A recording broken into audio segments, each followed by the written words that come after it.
The moment my life changed didn't arrive with noise or drama.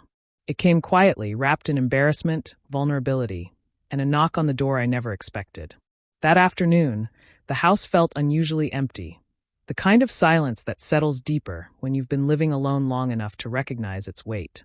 I had just come out of the shower, wrapped in a towel, thinking I had locked the door like I always did, thinking the world outside could wait a few more minutes. I had no idea someone was already standing on the other side of that door. I had moved into the neighborhood 2 years earlier, after a marriage that ended not with shouting, but with exhaustion. The kind that leaves you hollow instead of angry. I was in my early 40s then, starting over in a small, quiet town where people waved politely but rarely crossed boundaries. It felt safe, predictable, lonely but manageable. That's when I first noticed him. Henry lived 2 houses down. He was 58, silver-haired, calm in a way that suggested he'd lived enough life to stop rushing through it. He was the kind of man who watered his plants every morning and nodded to everyone like he genuinely saw them. We exchanged small talk at first. Weather, mail mix-ups, polite smiles that never lingered long enough to mean anything more. Until that afternoon. I had just set my towel down to grab clothes from the bedroom when I heard the knock. Soft, hesitant. Not the kind that demands attention. My heart jumped into my throat. I froze, staring at the door like it might disappear if I ignored it. Another knock followed, quieter than the first. I wrapped the towel tighter around myself and called out that I'd be just a minute. When I opened the door, keeping it only slightly ajar, I saw Henry standing there, holding a small package. His eyes widened in surprise, then immediately shifted away, respectful, embarrassed human. He apologized so quickly that I almost laughed. He explained that a delivery driver had dropped the package at his house by mistake, and he wanted to return it before forgetting. I thanked him, my face burning, expecting the moment to end there. But it didn't.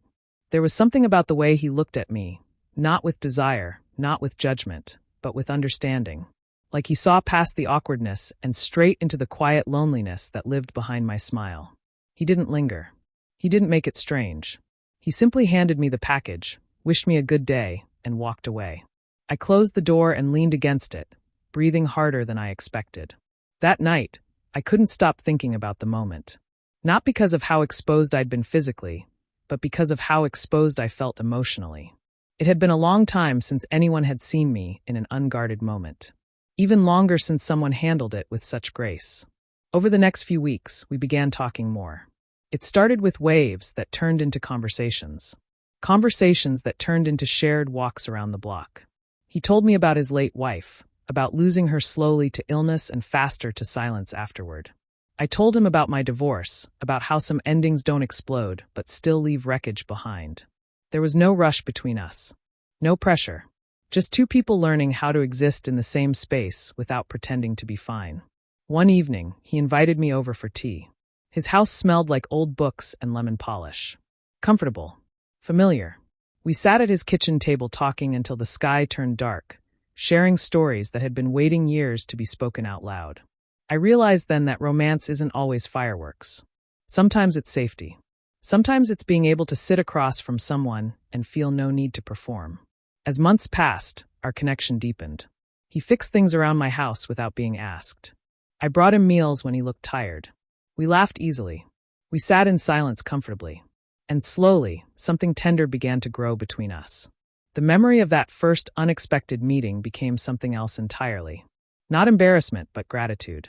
A reminder that life doesn't wait for perfect timing. That sometimes the most meaningful connections begin when you feel the most exposed.